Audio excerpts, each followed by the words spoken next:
ప్రభువైన యేసుక్రీస్తు నామమున అందరికీ కూడా వందనాలు. ఉదయకాల సమయంలో మన రక్షకుడైన యేసుక్రీస్తు ప్రభువారిని పాటల ద్వారా ఎంతగానో మన దేవుని మనము ఘనపరుస్తూ వచ్చినాము. అలాగే తిరిగి వాక్యానుసారముగా మన ప్రభు ఏమై ఉన్నాడు, మనం ఏమై ఉంటిమి, అదే రీతిగానే ఆయన మన జీవితాల్లో చేస్తూ వచ్చిన ప్రతి ఒక్క మేలును తలబోసుకుంటూ ఆయన మనం కలుగజేస్తూ వచ్చిన రక్షణను మనం జ్ఞాపకం చేసుకొని మన రక్షకుని ఆత్మతో సత్యంతో మనం ఆరాధిస్తూ వస్తాము. రండి, అందుకు గాను పరిశుద్ధమైన గ్రంథంలోంచి కొన్ని మాటలు మనం చూసుకొని ఆరాధనలోనికి వెళుతూ వస్తామండి. రండి, కీర్తనల గ్రంథం, కీర్తనలు 145వ అధ్యాయం, కీర్తనలు 145వ అధ్యాయము. ఇక్కడ దావీదు స్తుతి కీర్తన అని ఇక్కడ రాయబడుతూ వచ్చింది. అంటే దావీదు ఎంతగానో దేవుణ్ణి స్తుతిస్తూ ఉన్నాడు, అందుకే మరి స్తుతి కీర్తన ఇక్కడ రాయబడుతూ వచ్చింది. రండి, మరి ఇక్కడ మొదటి నుంచి 4 వచనాలు మనము 5 వచనాలు మార్చి చదువుకుంటూ వస్తామండి. రాజవైన నా దేవా, నిన్ను గణపరచెదను, నీ నామమును నిత్యము సన్నుతించెదను. నిన్ను స్తుతించెదను, నిత్యము నీ నామమును స్తుతించెదను. యెహోవా మహాత్యము గలవాడు, ఆయన అధిక స్తోత్రము నొందదగినవాడు, ఆయన మహాత్యము గ్రహింప సఖ్యము కానిది.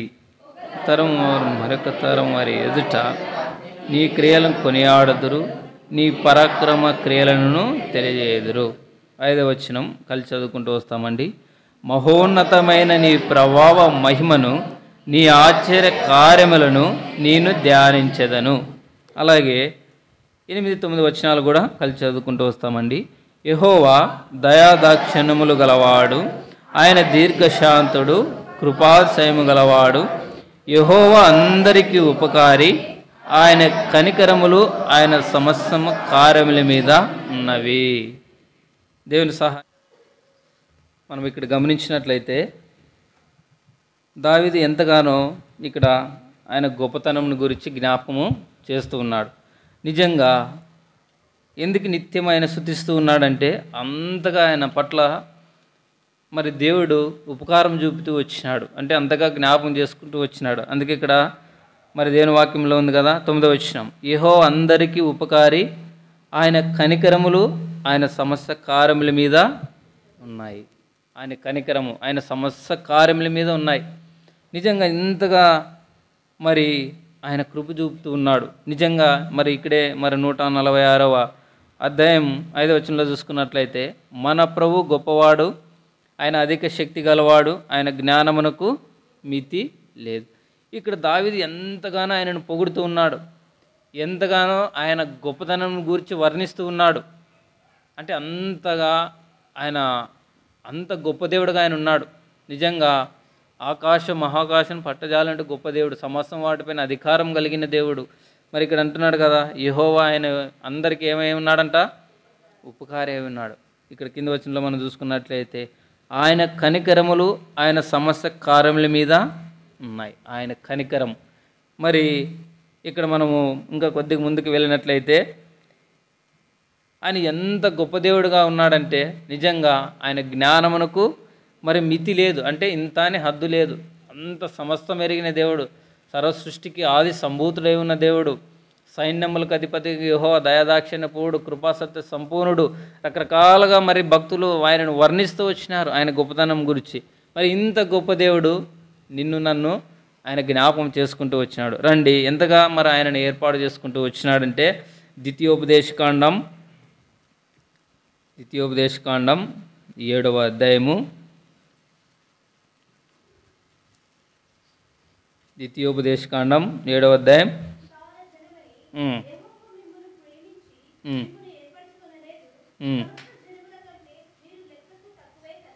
గమనించినారా? మీరు సర్వజనముల కంటే విస్తార జనముని యెహోవా మిమ్మల్ని ప్రేమించి మరి ఏర్పరచుకొనలేదు, సమస్త జనముల కంటే మీరు లెక్కకు తక్కువే కదా.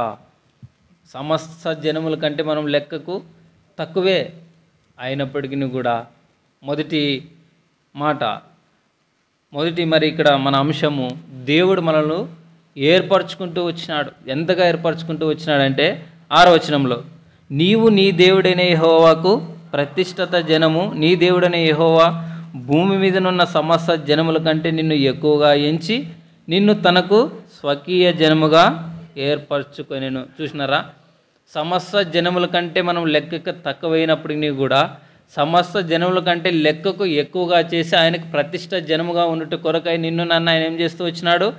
స్వకీయ జనముగా, అంటే తనకు ప్రజలుగా, తన బిడ్డలుగా ఉండుట కొరకు ఆయన ఏం చేస్తూ వచ్చినాడు? ఏర్పరచుకుంటూ వచ్చినాడు. ఇది మొదటి అంశం. అంటే దేవుడు ఏర్పరచుకున్న విధానాన్ని మనం గమనిస్తూ వచ్చినట్లయితే, అందుకే ఇక్కడ అంతగా దేవుడు మనల్ని ప్రేమిస్తూ వచ్చినాడు, అంతగా జ్ఞాపం చేసుకుంటూ వచ్చినాడు. మరి కింద కూడా ఇక్కడ ఉంది కదా, మరి లెక్కకు తక్కువ మనం అయినప్పటికీ దేవుడు ఆయన ఏర్పాటు చేసుకుంటూ వచ్చిన ప్రతిష్ఠ జనం, అంటే ముఖ్యమైన వారం, అంతగా దేవుడు మరి జ్ఞాపకం చేసుకుంటూ వచ్చినాడు. అలాగే ఇంక కొద్దిగా ముందుకు వెళ్ళినట్లయితే మరి కీర్తనకాడు ఇక్కడ అంటూ ఉన్నాడు. రండి, కీర్తనల గ్రంథం 135వ అధ్యాయం, కీర్తనలు 135వ అధ్యాయం 4వ వచనం, యెహోవా తన కొరకు యాకోబును ఏర్పరచుకొనెను, తనకు స్వకీయ ధనముగా ఇశ్రాయేలును ఏర్పరచుకొనెను. ఇక్కడ మనం చూస్తూ వచ్చినప్పుడు ద్వితీయోపదేశకాండంలో ఏమన్నాడు? ప్రతిష్ఠ జనముగా ఎంచి తనకు స్వకీయ జనముగా ఉండట కొరకై దేవుడు ఏర్పాటు చేసుకుంటూ వచ్చినాడు. ఇక్కడ యాకోబును తన స్వకీయ ధనముగా ఉండటానికి, అంటే ఆయన ఇశ్రాయేలును ఏర్పరచుకుంటూ వచ్చినాడు. గమనించినారా? నిజంగా యెహోవా తన కొరకు, అంటే ఆయన కొరకు ఆయనే మనల్ని ప్రేమిస్తూ వచ్చినాడు. ఆయనే మొదట మనల్ని జ్ఞాపకం చేసుకుంటూ వచ్చినాడు. ఆయన మనల్ని ప్రేమించడం ద్వారా మనం తిరిగి ఆయన ప్రేమిస్తున్నాం.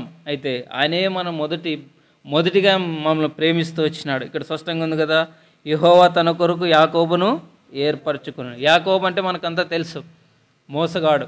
యాకోబుని ఇశ్రాయేలుగా మారుస్తూ వచ్చిన దేవుడు మరి తన మామను మరి ఆ రీతిలుగా మోసం చేస్తూ వచ్చినవాడు, తన అన్నను మోసం చేస్తూ వచ్చినాడు.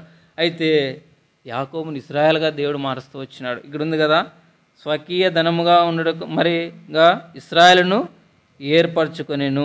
గమనించినారా? ఆయన ఏర్పాటు చేసుకుంటూ వచ్చినాడు తన స్వకీయ జనముగా ఉండుట కొరకై, తర్వాత తన స్వకీయ ధనముగా ఉండుట కొరకై దేవుడు ఏర్పాటు చేసుకుంటూ వచ్చినాడు. అలాగే ఇంకొద్దిగా ముందుకు మనం వెళ్ళినట్లయితే యెషయా గ్రంథం 41వ అధ్యాయం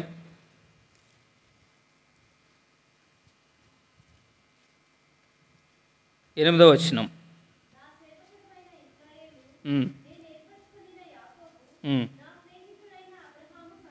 ఇక్కడ గమనించినారా? నా సేవకుడవైన ఇశ్రాయేలు, నేను ఏర్పరచుకునిన యాకోబు, అంటే నేను నిన్ను ఏర్పరచుకుంటూ వచ్చినానని ఇక్కడ చెలివిస్తూ ఉన్నాడు. అంటే ఆయనే యాకోబుని ఏర్పాటు చేసుకుంటూ వచ్చినాడు. తర్వాత ఇక్కడ 14వ వచనంలో మనం గమనించినట్లయితే, పురుగు వంటి యాకోబు, స్వల్ప జనమగు ఇశ్రాయేలు భయపడకుడి. చూసినారా? స్వల్ప జనం, మనం లెక్కకు తక్కువే, ఆయన సమస్త జనముల కంటే లెక్కకు ఎక్కువగా చేసి ప్రతిష్ఠ జనముగా నిన్ను నన్ను ఆయన ఎంచి తనకు స్వకీయ జనముగా ఉండట కొరకు ఆయన ఏం చేస్తూ వచ్చినాడు? ఏర్పరచుకుంటూ వచ్చినాడు. నిజంగా పిలువబడిన వారు అనేకులు, అయితే ఆయన ఏర్పాట్లో ఉన్నవారు కొద్దిమంది ఆయన ఏర్పాటు చేసుకుంటూ వచ్చినాడు. నిజంగా ఎంతో ధన్యత. మరి ఇక్కడ అంటున్నాడు కదా, పురుగు వంటి యాకోబు. అయితే యాకోబు లాంటి స్వభావం కలిగిన నిన్ను నన్ను కూడా ఆయన జ్ఞాపకం చేసుకుంటూ వచ్చినాడు. స్వల్ప జనమగు ఇశ్రాయేలు, స్వల్ప జనం అంటే అన్ని గోత్రాల్లో కన్నా మరి ఎంతో తక్కువ. మరి దావీదు కూడా అంటూ వచ్చినాడు కదా, మరి ఆయన ఎక్కడో మరి అడవిలో గొర్రెలు కాసుకుంటున్న వ్యక్తిని ఇశ్రాయేలు ప్రజల మీదుగా మరి రాజుగా నియమిస్తూ వచ్చినాడు. అంటే ఎంతగా హెచ్చిస్తూ వచ్చినాడంటే, అంటే అంతగా ఏర్పాటు చేసుకుంటూ వచ్చినాడు. అయితే ఇంకా కొద్దిగా మనం ముందుకు వెళ్ళి చూసుకున్నట్లయితే ఇక్కడే మళ్ళీ యెషయా గ్రంథం 42వ అధ్యాయం 1వ వచనంలో, ఇదిగో నేను మరి ఆదుకున్న నా సేవకుడు, నేను ఏర్పరచుకుని వాడు నా ప్రాణమునకు. గమనించినారా? నేను ఏర్పరచుకునే వాడు నా ప్రాణమునకు ప్రియుడు. తర్వాత ఇక్కడ గమనిస్తూ వచ్చినాం కదా, నా స్నేహితుడైన అబ్రహాము, స్నేహితునిగా నా హృదయానుసారుడు దావీదు, అంటే దేవుడు సాక్ష్యం ఇస్తూ వచ్చినాడు. అంటే అంతగా ఏర్పరచుకుంటూ వచ్చినాడు. ఇక్కడ కూడా మరి ఎవరైతే దేవుని ప్రేమను ఎరుగుతూ వచ్చినామో, దేవుడు ఎవరినైతే ఏర్పాటు చేసుకుంటూ వచ్చినాడో వారు దేవుని ప్రాణముకు ప్రియులంట. అంటే ప్రియుడుగా ఎంచుతూ వచ్చినాడు. ఎంతగా నేను ఏర్పరచుకుని వాడు నా ప్రాణమునకు ప్రియుడు. గమనించినారా? అతని యందు నా ఆత్మను ఉంచి ఉన్నాను, అతడు అన్ని జనులకు న్యాయమును కనపరచువాడు. అంటే ఆయనకు ప్రేమగా మనం ప్రియులుగా ఉన్నాం. అంటే అంతగా ఆయన ఇష్టపడుతూ వచ్చినాడు, అంతగా జ్ఞాపకం చేసుకుంటూ వచ్చినాడు. మరి ఇక్కడే మరి కీర్తన గ్రంథం 33వ అధ్యాయంలో మరొక వాక్యభావన మనం చూసుకున్నట్లయితే, కీర్తనలు 33వ అధ్యాయం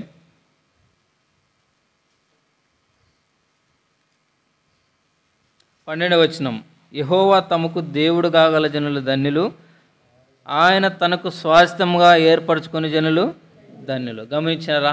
ఆయనకు స్వాస్థ్యముగా ఉండుట కొరకు ఆయన ఏర్పరచుకుని వారు ధన్యులు. చూసినారా? యెహోవా తమకు దేవుడు కాగల జనులు ధన్యులు. మరి అక్కడ ద్వితీయోపదేశకాండంలో చూస్తూ వచ్చినప్పుడు సమస్త జనుల కంటే లెక్కకు తక్కువైనప్పటికీ కూడా ఆయన ప్రతిష్ట జనముగా ఉండుట కొరకై ఆయన నిన్ను నన్ను తన స్వకీయ జనముగా ఉండుట కొరకై ఏర్పాటు చేసుకుంటూ వచ్చినాడు. తర్వాత మరి పురుగు వంటి యాకోబు అన్నాడు. అంటే యాకోబు లాంటి స్వభావం కలిగిన నిన్ను నన్ను కూడా మరి ఎంతగానో ప్రేమించి తనకు స్వకీయ ధనముగా ఉండటానికి ఏర్పాటు చేసుకుంటూ వచ్చినాడు. ఇక్కడ చూసినట్లయితే ఆయన తనకు స్వాస్థ్యముగా ఉండుట కొరకై ఆయన ఏర్పాటు చేసుకుంటూ వచ్చినాడు. నిజంగా ఎంత ధన్యత! అంటే మరి ఇందాక చూసుకుంటూ వచ్చిన భాగాలన్నీ కూడా ఆయన అంతగా ఆయన ప్రమేయం ఉంది. అంటే ఆయనే మొదట మనల్ని ప్రేమిస్తూ వచ్చినాడు.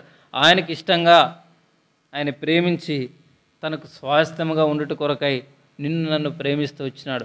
ఆయన జ్ఞాపకం చేసుకుంటూ వచ్చినాడు. అలాగే మనం ఇంకొక మాట మనం గమనించినట్లయితే కీర్తనల గ్రంథం 65వ అధ్యాయం,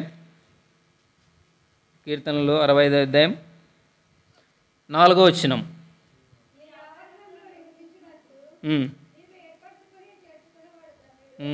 గమనించినారా? అంత మటుకే కాదు, ఆయన ఆవరణములో నివసించినట్లు నీవు ఏర్పరచుకునే వారు ఎవరంట? ఆయన ఆవరణలో నీవు నేను ఉండాలి, ఆయన సన్నిధానంలో ఆయన పరిశుద్ధ ఆలయంలో కనబడాలి అని దేవుడు ఏర్పాటు చేసుకుంటూ వచ్చినాడు. స్పష్టంగా ఇక్కడ కదా, నీ ఆవరణములో నివసించినట్లు నీవు ఏర్పరచుకొని చేర్చుకున్నవాడు ధన్యుడు. చూసినారా? అంత మటుకేనా?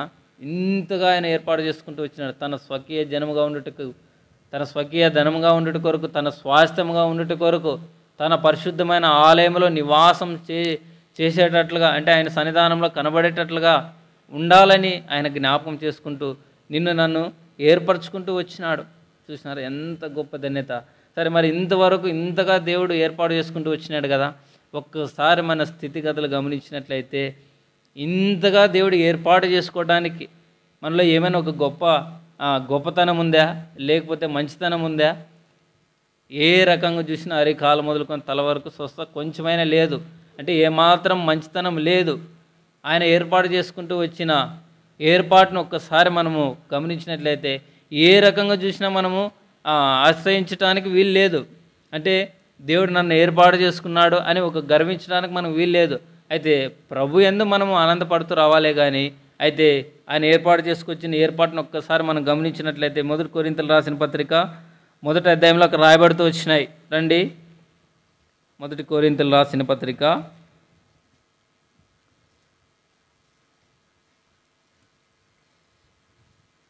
1వ అధ్యాయము 27వ వచనం.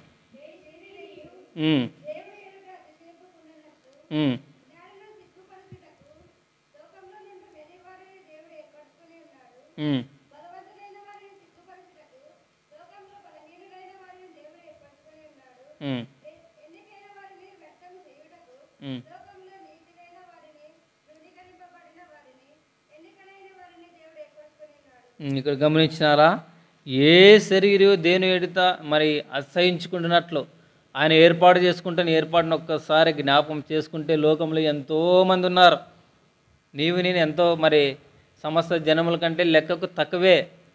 అయితే ఎంతోమంది జ్ఞానం కలిగిన వారు, మరి పెద్ద పెద్ద మేధావులు, సైంటిస్టులు, మరి రకరకాల వాళ్ళ మేధాశక్తి, ఎంతోమంది గొప్ప మరి ధనవంతులు ఉన్నారు, పేరు ప్రఖ్యాతులు పొందిన వారు ఉన్నారు. అయితే ఇంతమంది లోకంలో ఉండగా సమస్త జనముల కంటే లెక్కకు తక్కువైన నిన్ను నన్ను దేవుడు ఏర్పాటు చేసుకుంటూ వచ్చినాడు. ఎంతో గొప్ప ధన్యత అనుగ్రహిస్తూ వచ్చినాడు. ఇక్కడ ఉంది కదా, ఏ శరీరం దేని మరి ఎదుట అతిశయింపుకుంటున్నట్లు జ్ఞానులను సిగ్గుపరచుటకు లోకములో నుండి వేరే వారిని దేవుడు ఏర్పరచుకుని ఉన్నాడు. తర్వాత బలవంతులైన వారిని సిగ్గుపరచుటకు లోకములో బలహీనులైన వారిని దేవుడు ఏర్పరచుకుని ఉన్నాడు. ఎన్నికైన వారిని వ్యర్థం చేయుటకు లోకములో నీచులైన వారిని, తృణీకరింపబడిన వారిని, ఎన్నిక లేని వారిని దేవుడు ఏర్పరచుకొని ఉన్నారు. నీచులైన వారం, తృణీకరింపబడిన వారం, మరి బలహీనులము, ఎంత మాత్రం యోగ్యత లేదు అలాంటి వారిని, నిన్ను నన్ను దేవుడు అలాంటి స్థితిలో ఉన్న వారిని దేవుడు జ్ఞాపకం చేసుకుంటూ వచ్చినాడు. ఇక్కడ రాయబడుతూ వచ్చింది కదా, అయితే ఆయన మూలముగా మీరు క్రీస్తు యేసునందున్నారు. నిజమే, ఆయన ద్వారానే ఈ దినాన్ని దేవుని ఇంట్లో కనబడుతున్నాం, దేవుని సన్నిధిని అనుభవిస్తున్నాం. ఆయనే నిన్ను నన్ను జ్ఞాపకం చేసుకోనకపోతే, ఆయన ఏర్పాటు చేసుకోనకపోతే లోకంలో మనం కూడా కలిసిపోయి లోక సంబంధమైన జీవితము, లోక వ్యవహారాలు, తర్వాత లోక సంబంధమైన ఆశలు రకరకాలుగా ఉండేది. మన జీవితం గురిగమ్యం లేని జీవితం కలిగి ఉండేవారం. అయితే దేవుడు లోకంలో నుంచి మనం ప్రత్యేకపరుస్తూ వచ్చినాడు. సమస్త జనముల కంటే లెక్కకు తక్కువేరే నిన్ను నన్ను జ్ఞాపకం చేసుకొని తనకు స్వకీయ జనముగా ఉండుట కొరకై, తన స్వాస్థ్యంగా ఉండుట కొరకై, తన పరిశుద్ధ ఆలయంలో మరి మనము దేవుని సన్నిధిని అనుభవించాలని ఆయన ఏర్పాటు చేసుకుంటూ వచ్చినాడు. మరి చూసినారా, ఇంతగా ఇక్కడ చూస్తూ వచ్చినాం కదా, మరి నీచులైన వారిని, తృణీకరింపబడిన వారిని, ఎన్నిక లేని వారిని దేవుడు ప్రేమిస్తూ వచ్చినాడు, ఏర్పరచుకుంటూ వచ్చినాడు. ఆయన ద్వారానే, క్రీస్తు యేసు ద్వారా మనం ఏమై ఉన్నాం, ఇక్కడ దేవుని ఇంట్లో కనబడుతున్నాం. ఇంతగా ప్రేమిస్తూ వచ్చినాడు. అందుకే మనము ఆయన స్తుతించవలసిన వారమై ఉన్నాం. ఆయనకు తగిన ఆయన నామానికి తగిన మహిమను మనం చెల్లించవలసిన వారమై ఉన్నాం. అందుకే దావీదు నిత్యము స్తుతిస్తూ ఉన్నాడు. ఇందాక పాటలో కూడా పాడుతూ వచ్చి, సమస్త జనులారా అంటే అందరూ కూడా ఆయనకు స్తుతి చెల్లించవలసిందే. ఆయన అంతగా ఆయన మహాత్మ్యం గల రాజు, రాజులకు రాజు, ప్రభులకు ప్రభు, మరి ఎంతో గొప్ప దేవుడుగా ఆయన ఉన్నాడు. సర్వ సృష్టికి కూడా ఆయన ఆది సంభూతుడిగా ఉన్నాడు. ఆయన మాట చేత సమస్తం కలుగజేస్తూ వచ్చినాడు. అంత గొప్ప దేవుడు ఎందుకు పనికిరాని నిన్ను నన్ను ఆయన ప్రేమించి ఆయన ఏర్పాటు చేసుకుంటూ వచ్చినాడు. ఇంతగా జ్ఞాపకం చేసుకుంటూ వచ్చినాడు. ఎంతో గొప్ప ధన్యత అనుగ్రహిస్తూ వచ్చినాడు. ఆయన కుమారుని యొక్క రాజ్య నివాసులుగా చేయడానికి ఇష్టపడుతూ వచ్చినాడు. అంటే ఆయన ఏర్పాటు ఎంత గొప్పదిగా ఉంది. అందుకే మనము ఆరాధించవలసిన వారమై ఉన్నాం. ఇంతవరకు చూస్తూ వచ్చినాం కదా, తృణీకరింపబడిన స్థితిలో ఉన్న నిన్ను నన్ను, ఎన్నిక లేని వారం దేవుడు ప్రేమిస్తూ వచ్చినాడు. ఇంకా కొద్దిగా మనం ముందుకు వెళ్ళి చూసుకున్నట్లయితే, మరి రోమిల్ రాసిన పత్రికలో ఇక్కడ రాయబడుతుంది కదా, 3వ అధ్యాయం, రోమిల్ రాసిన పత్రిక 3వ అధ్యాయం 11వ వచనంలో,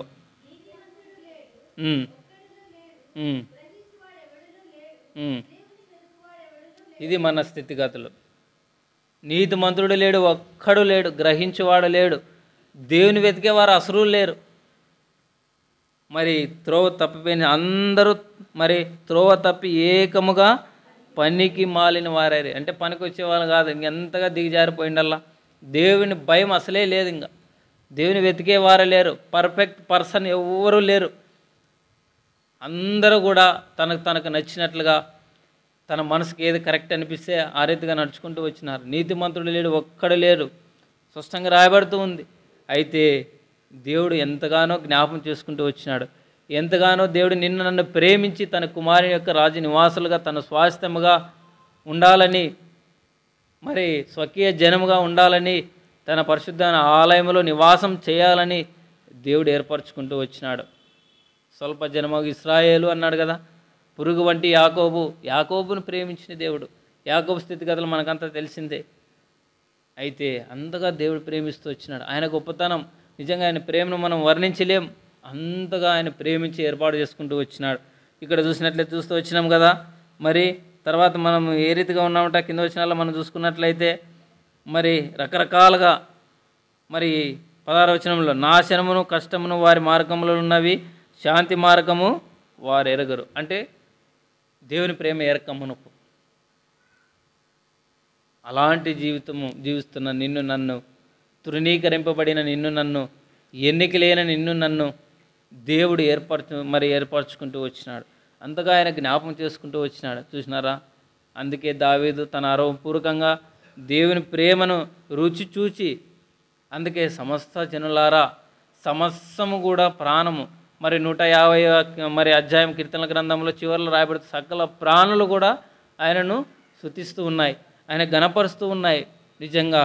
తర్వాత దేవుని వాక్యంలో ఉంది మనిషి స్థితిగతులు ఒకసారి గమనించినట్లయితే మరి కీర్తనల గ్రంథం 144 అధ్యాయం, కీర్తనలు మరి 144 అధ్యాయం, కీర్తనలు 144 అధ్యాయం. ఇక్కడ దావీదు అంటున్నాడు 3వ వచనం, యెహోవా నీవు నరులను లక్ష్య పెట్టుటకు వారు ఏ పాటి వారు, నీవు వారిని ఎన్నిక చేయుటకు మనుషులు ఏ పాటి వారు. నరులు వట్టి ఊపిరిని పోలి ఉన్నారు, వారి దినములు దాటిపోవు నీడవలే ఉన్నాయి. గమనించినారా? దావీదు అంటున్నాడు నరులను లక్ష్య పెట్టుటకు వారు ఏ పాటి వారు. అక్కడ క్వశ్చన్ మార్క్ ఉంది. నిజమే, ఏ పాటి వారు మనం? మన దినాలు ఎట్లున్నాయంట? మరి నరులు వట్టి ఊపిరిని పోలి ఉన్నారు. నీటి మీద బుడగ వంటిది మన ప్రాణం. రకరకాలుగా విసిరి వెళ్ళిన గాలి తిరిగి నానట్టుగా ఉంది మానవుని జీవితం. తర్వాత ఇక్కడ ఏమన్నాడు? వారి దినములు దాటిపోవు నీడవలే ఉన్నాయి. అయితే దేవుడు ఆయన కృపను బట్టి, ఆయన ప్రేమను బట్టి, మానవుల ఎడల ఆయనకున్న ప్రేమను బట్టి ఆయన జ్ఞాపం చేసుకుంటూ ఏర్పాటు చేసుకుంటూ వచ్చినాడు. తర్వాత కీర్తన గ్రంథం 1వ అధ్యాయం 8వ అధ్యాయంలో అక్కడ కూడా ఆ మాటలు రాయబడుతున్నాయి.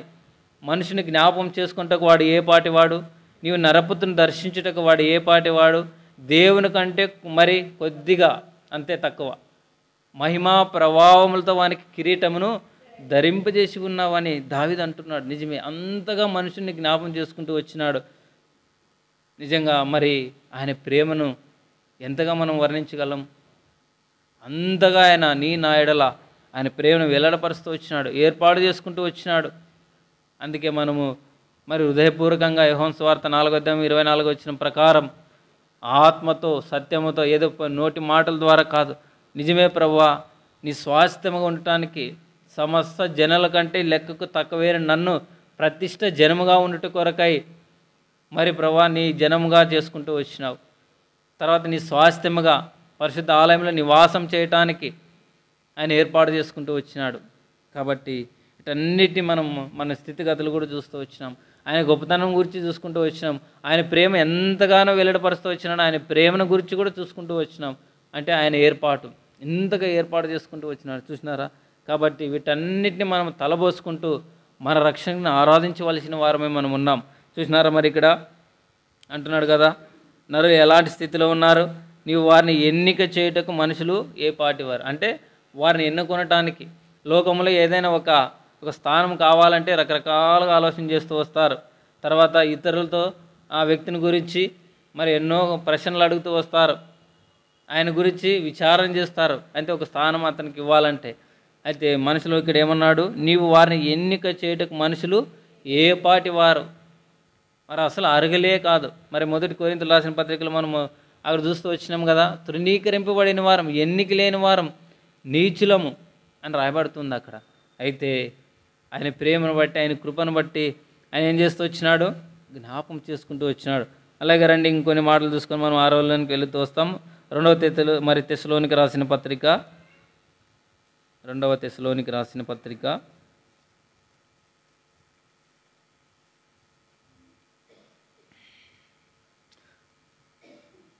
2వ అధ్యాయం 13వ వచనం. ప్రభు వలన ప్రేమిపడిన సహోదరులారా, ఆత్మ మిమ్మును పరిశుద్ధపరచుట వలనను మీరు సత్యమును నమ్ముట వలనను రక్షణ పొందుటకు దేవుడు ఆది నుండి మిమ్మును ఏర్పరచుకొనెను. చూసినారా? అంత మటుకే కాదు, పాపం నుంచి, శాపం నుంచి, ఆ చీకటి జీవితంలో నుంచి ఆయన ఆశ్చర్యకరమైన వెలుగులోనికి నీవు నేను రావాలని ఎప్పుడు ఏర్పాటు చేసుకుంటూ వచ్చినాడు? ఆయన ఆది నుండి. అంటే ఆరంభంలో తల్లి గర్భంలో పిండమై ఉండగానే దేవుడు ఎరుగుతూ వచ్చినాడు. ఆయన ఏర్పాటు అట్లుంది. అంటే అంతగా దేవుడు జ్ఞాపకం చేసుకుంటూ వచ్చినాడు. ఇక్కడ ఉంది కదా, రక్షణ పొందుటకు దేవుడు ఆది నుండి మిమ్మల్ని ఏర్పరచుకునేను కనుక మేము మిమ్మల్ని బట్టి ఎల్లప్పుడూ దేవునికి కృతజ్ఞతాస్తుతులు చెల్లింపబద్ధులమై ఉన్నాం. మరి అపొస్తలుడైన పౌలు మరి తెస్సలోనికి రాసే ఆ సంగతులకి మరి ఆ సంగతులన్నిటిని కూడా వారికి పత్రిక రూపంలో రాస్తూ జ్ఞాపం చేస్తున్నాడు. ఆది రక్షణ పొందుటకు ఆది నుండి దేవుడు మిమ్మల్ని ఏర్పాటు చేసుకుంటూ వచ్చినాడు. అందు నిమిత్తమే మీకు దేవుని కృతజ్ఞతాస్తుతులు మేము మీ నిమిత్తం చెల్లిస్తూ ఉన్నామని ఇక్కడ మరి ఎల్లప్పుడూ కూడా చెల్లించేవారుగా అక్కడ ఉన్నారు. మనం కూడా దేవునికి ఎల్లప్పుడూ కూడా స్తుతించవలసిన వారమై ఉన్నాం. సకల ప్రాణులు దేవుని స్తుతిస్తున్నాయి. సూర్య చంద్రులు, నక్షత్రాలు, వృద్ధులు, మరి యవనులు, కన్యకలు, బాలురు, ప్రతి ఒక్కరూ కూడా, సకల జీవకోటి కూడా, సకల ప్రాణులు సమస్తము ఆయన గొప్పతనాన్ని మరి వర్ణిస్తూ ఉన్నారు, ఆయనను పొగుడుతూ ఉన్నారు, ఆయనకు తగిన మహిమను చెల్లిస్తూ ఉన్నారు. ఇక్కడ కూడా మరి రక్షణ పొందుటకు ఆది నుండి దేవుడు ఏర్పాటు చేసుకుంటూ వచ్చినాడు. ఆయన ప్రేమిస్తూ ఉన్నాడు. చూసినారా ఎంతగా దేవుని ప్రేమ నీ నా యెడల ఉంది. అలాగే రండి యెషయా గ్రంథం, ఇక్కడ చూసినట్లయితే యెషయా గ్రంథం 43వ అధ్యాయం, యెషయా గ్రంథము 43వ అధ్యాయం. ఇక్కడ దేవుడు జ్ఞాపం చేస్తూ ఉన్నాడు. రండి 43వ అధ్యాయం 24వ వచనం.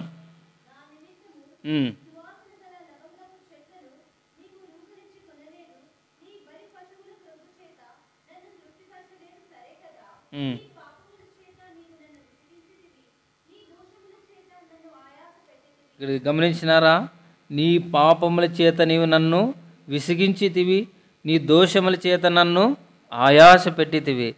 అయితే దేవుడు అంటున్నాడు, నేనే నా చిత్తానుసారంగా నీ అతిక్రమలను తుడిచివేయుచున్నాను, నేను నీ పాపములను జ్ఞాపకం చేసుకున్నాను. ఆయనే నాకిష్టమే. ఆ కుష్టి వ్యాధి కలిగిన వ్యక్తి దగ్గరకు వచ్చినప్పుడు, మరి నీకు ఇష్టమైతే నన్ను శుద్ధినిగా చేయగలవని ఆ వ్యక్తి అడుగుతూ వచ్చినప్పుడు, నాకు ఇష్టమే, నువ్వు శుద్ధుడు కమ్ము అని దేవుడు ఎంతగానో ఇష్టపూర్వకంగా ప్రేమగా, కొంతమంది పైపైన ప్రేమ ఉంటుంది, కొంతమంది ఎంతో ఇష్టమైనది ఉంటుంది.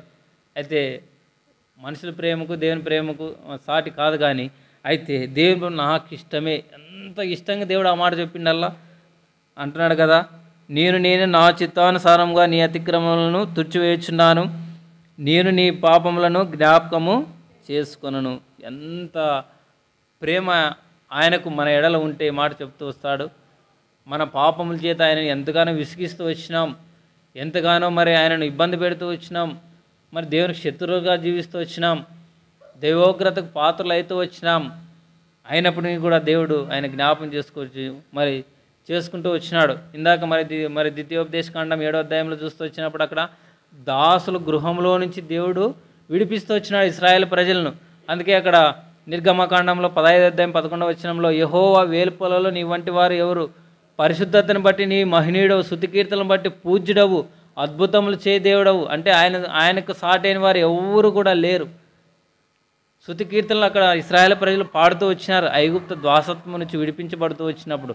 అదే రీతిగానే నేను కూడా నిజమే ప్రభువా, ఎక్కడో మరి మన పాప దోషములను బట్టి నిత్య నరకంలో పడి అట్టడగంటపోయిన స్థితిలో ఉన్న నిన్ను నన్ను కూడా దేవుడు జ్ఞాపకం చేసుకొని తన స్వకీయ జన్మగా ఉండుట కొరక ఏర్పాటు చేసుకుంటూ వచ్చినాడు, జ్ఞాపకం చేసుకుంటూ వచ్చినాడు. మరి ఆయన ఆవరణంలో నిత్యము మరి ఉండాలని, ఆయన ఆవరణలో మనము మరి గడుపుతూ రావాలని దేవుడు తన స్వాస్థ్యంగా ఉండాలని ఏర్పాటు చేసుకుంటూ వచ్చినాడు. ఇక్కడ అంటున్నాడు కదా, నా చిత్తానుసారంగా నీ అతిక్రమములను తుడిచివేయుచున్నాను, నేను నీ పాపములను జ్ఞాపకము చేసుకున్నాను. పాత జీవితం గతించిపోయింది, పాతవి గతించిపోయిన సమస్తము క్రొత్త జీవితం చీకటిలో నుంచి ఆశ్చర్యకరమైన ఆయన వెలుగులోనికి నడిపిస్తూ వచ్చినాడు. ఇంత గొప్ప యెహోవా తమకు దేవుడు కాగల జనులు ధన్యులు. తర్వాత ఆయనకు స్వాస్థ్యముగా ఉండ నిమిత్తమై దేవుడు ఏర్పాటు చేసుకుంటూ వచ్చినాడు. ఎంత ధన్యత! అందుకే మనము దేవుని ఆరాధిస్తూ రావాలి, ఆయనను ఘనపరుస్తూ రావాలి, ఆయనకు తగిన కృతజ్ఞతాస్తుతులు మనం చెల్లిస్తూ రావాలి. సమస్తం కూడా ఆయన స్తుతిస్తూ ఉన్నాయి, ఆయన నామాన్ని మహింపరుస్తూ ఉన్నాయి. కాబట్టి మనం కూడా మరి ఆయనను ఎంతగానో ఆరాధించవలసిన వారమే మనం ఉన్నాం. అలాగే రండి, ఇక్కడ ఎఫెసీయులకు రాసిన పత్రిక ఇంకొన్ని మాటలు చూసుకొని ఆరాధనలోనికి వెళుతూ వస్తాం. ఎఫెసీయులకు రాసిన పత్రిక 1వ అధ్యాయము 6వ వచనం. ఎట్లనగా తన ప్రియుని యందు తాను ఉచితంగా మనకు అనుగ్రహించిన తన కృపా మహిమకు కీర్తి కలిగినట్లు తన చిత్త ప్రకారమైన దయా సంకల్పము చొప్పున యేసుక్రీస్తు ద్వారా తనకు కుమారులుగా స్వీకరించుటకై మనల్ని ముందుగా తన కోసము నిర్ణయించుకొని మనము తన ఎదుట పరిశుద్ధులను నిర్దోషములై ఉండవలనని జగత్ పునాది వేయబడక మునిపే ప్రేమ చేత ఆయన క్రీస్తులో మనలను ఏర్పరచుకొనును. అంతమటికేనా? ఆయన పరిశుద్ధ ఆలయంలో మరి పరిశుద్ధులము గాను నిర్దోషులము గాను మనం ఉండాలి అని జగత్ బునాది వేయబడక మునిపే ఆయన క్రీస్తులో ఏర్పాటు చేసుకుంటూ వచ్చినాడు. ఆయన దయా సంకల్పం చెప్పున, ఆయన దయ చెప్పునే ఇంత గొప్ప భాగ్యం నీకు నాకు దొరుకుతూ వచ్చింది. లేకపోతే మనం ఎంతటి వారం? సమస్త జనుల కంటే మీరు లెక్కకు తక్కువైనా ప్రతిష్ట జనముగా ఆయన ఎంచి ఆయన పరిశుద్ధ ఆలయంలో పరిశుద్ధులుగాను నిర్దోషులుగాను మనం ఉండాలి అని ఆయన జగత్ పునాది వేయబడక మునిపే దేవుడు ప్రేమిస్తూ వచ్చినాడు. నిజంగా ఎంత గొప్ప ధన్యత, అంత గొప్ప ధన్యత దేవుడు నీకు నాకు అనుగ్రహిస్తూ వచ్చినాడు. తర్వాత ఇక్కడ ఉంది కదా, దేవుని 7వ వచనం, దేవుని కృపమైదైశ్వర్యం బట్టి, నిజంగా ఆయన కృపని బట్టి, ఆయన దయను బట్టి, ఆయన నిన్ను నన్ను జ్ఞాపకం చేసుకుంటూ బట్టి ఆయన ఏర్పాటు చేసుకుంటూ వచ్చినాడు. ఆయన ద్వారానే ఇంత గొప్ప ధన్యత దొరుకుతూ వచ్చింది. ఇక్కడ స్పష్టంగా ఉంది కదా, మరి ఆ ప్రియుని యందు ఆయన రక్తం వలన మనకు విమోచనము, అనగా మన అపరాధములకు క్షమాపణ మనకు కలిగి ఉన్నది. చూసినారా, ఆయన రక్తం ద్వారా, ఆయన పరిశుద్ధమైన రక్తం. మొదటి పేతురు రాసిన పత్రిక అక్కడ మరి 2వ అధ్యాయం 1వ అధ్యాయం మనకు 18-19 వచనాలకు రాయబడుతూ ఉంది. అమూల్యమైన రక్తం, ఆయన అమూల్యమైన రక్తం చేత నా పాప దోషములు కడుగుట ద్వారా మరి ఆయన పరిశుద్ధ ఆలయంలో పరిశుద్ధులుగా నిర్దోషులుగా ఉండాలని ఆయన ఏర్పాటు చేసుకుంటూ వచ్చినాడు. ఇంతగా జ్ఞాపం చేసుకుంటూ వచ్చినాడు. కాబట్టి మన రక్షకుణ్ణి, ఇంతగా నిన్ను నన్ను ఏర్పాటు చేసుకొని ఇంత గొప్ప భాగము మనకు అనుగ్రహిస్తూ వచ్చిన మన తండ్రిని మనం ఎంతగానో స్తుతించవలసిన వారమే మనం ఉన్నాం, ఆరాధించవలసిన వారమే మనం ఉన్నాం. అలాగే ఇంకా కొన్ని మాటలు మనం చూసుకొని ఆరాధనలోనికి వెళుతూ వస్తాం. రండి, యెహెజ్కేలు గ్రంథం, ఇక్కడ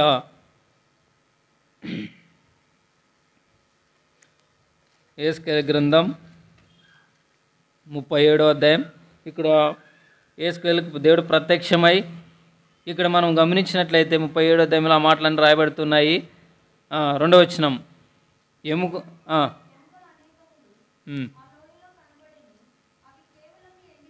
ఇక్కడ గమనించినారా, ఆ దేవుడు మరి యెహెజ్కేలుకు ప్రత్యక్షమై ఆయన నడిపిస్తూ ఉన్నప్పుడు, ఆ లోయలోనికి దిగి ఉన్నప్పుడు అక్కడ ఎముకలన్నీ ఏమై ఉన్నాయి?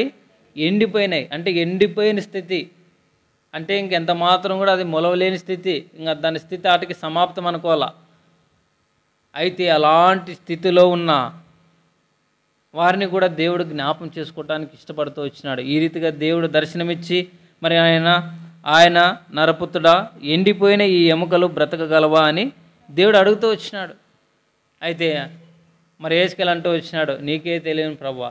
తర్వాత దేవుడు ఆజ్ఞిస్తూ వచ్చినప్పుడు ఆ ఎముకలన్నీ కూడా మరి మాంసమును తర్వాత చర్మం వాటన్నిటిని కప్పుకొని ఆ ఎముకల్లోనికి దేవుడు జీవాత్మను పంపిస్తూ వచ్చినాడు.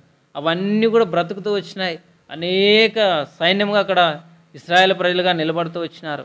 అంటే ఇక్కడ మరి చివరిలో ఉంది మరి 9వ వచనం, అప్పుడు ఆయన నరపుత్ర, జీవాత్మ వచ్చినట్లు ప్రవచించి ఇట్లనము, ప్రభువు యెహోవా సెలవిచ్చుచున్నది ఏమనగా, జీవాత్మ నలుదిక్కుల నుండి వచ్చి హతులైన వీరు బ్రతుకున్నట్లు వారి మీద ఊపిరి ఇడుము. హతులైన వారు అంటే అట్టడుగు అంటుపోయిన స్థితి, ఇంకెంత మాత్రం కూడా వాళ్ళు లేవలేని స్థితి.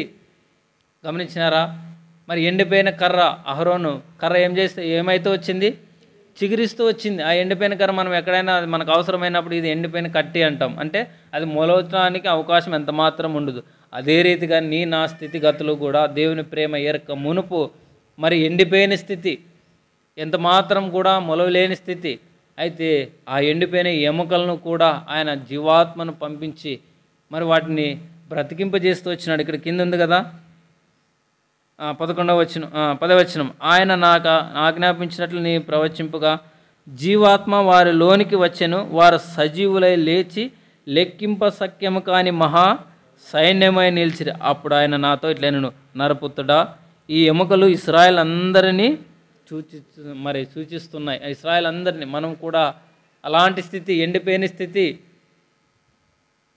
ఆ స్థితిలో నుంచి కూడా దేవుడు లేపడానికి ఇష్టపడుతూ వచ్చినాడు. తర్వాత మనకు సమయం లేదు. రూతు అనుభవం చూసుకుంటూ వచ్చినప్పుడు యుక్తురాలుగా ఆమె మోయాబు దేశం నుంచి మరి ఆమె తిరిగి తన స్వదేశానికి వస్తూ వచ్చినప్పుడు అక్కడ ఆమెను అంటూ వచ్చినారు. ఈమె ఎవరన్నారు? నయోమి కదా అంటూ వచ్చినప్పుడు ఆమె ఏమంటూ వచ్చింది? సర్వశక్తుడు అని దేవుడు సమృద్ధి కలనదానని నేను వెళుతూ వచ్చినాను, యుక్తురాలుగా నన్ను ఇక్కడికి రాజేస్తూ వచ్చినాడని ఆమె ఏమంటూ వచ్చింది? నన్ను మరి నయోమి అనవద్దండి, మారా అని పిలవండి. నయోమికి అర్థమేమి?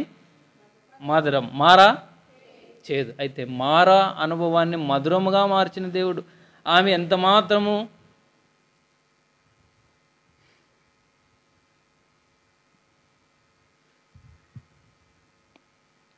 ఆమె ఆదరవు లేక సమస్తం కోల్పోయి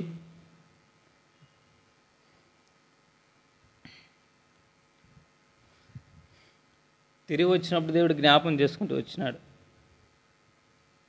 అయితే దేవుడు నిన్ను నన్ను కూడా సమస్త జనుల కంటే లెక్క తక్కువైనప్పుడు నువ్వు కూడా ఆయన ప్రేమను బట్టి, ఆయన కృపదమైశ్వర్యమును బట్టి నిన్ను నన్ను జ్ఞాపం చేసుకొని ఆయన ఏర్పాటు చేసుకుంటూ వచ్చినాడు. ఆయన కుమారుని యొక్క స్వాస్థ్యముగా ఏర్పాటు చేసుకొని మరి పరిశుద్ధులుగా నిర్దోషులుగా దేవుని ఇంట్లో ఉండాలని ఆయన ఏర్పాటు చేసుకుంటూ వచ్చినాడు. కనుకనే మనము ఎంతగానో మనం ఆరాధించవలసిన వారమై ఉన్నాం. మారా అనుభవాన్ని మధురంగా దేవుడు మారుస్తూ వచ్చినాడు. 2 కుమారులు, భర్త ఎలిమెలేకు తన కుమారులు చనిపోతూ వచ్చినప్పుడు కూడా రిక్తురాలుగా తన దేశానికి వచ్చినప్పుడు అయితే దేవుడు ఆమెను ఎంతగానో జ్ఞాపం చేసుకొని తన జీవితాన్ని ఒక మలుపు తిప్పుతూ వచ్చినాడు. అంటే ఎంతగానో ఆమె జీవితంలో సంతోషమిస్తూ వచ్చినాడు. అదే రీతిగానే ఎక్కడో ఆయన ప్రేమకు దూరస్థలం అయితే దేవుడు ఇంతగా ఏర్పాటు చేసుకున్న మన తండ్రిని, మన రక్షకుని ఇంతగా మనము మరి జ్ఞాపం చేసుకునే దేవుని మనం ఎంతగానో ఆరాధించవలసిన వారమై ఉన్నాం. యాకోబుని ఏర్పాటు చేసుకున్న దేవుడు కనుక ఈ రీతిగా మనం మన దేవుని మనము ఆరాధిస్తూ వస్తాం. దేవుడి మాటలు దీవించునుగాక.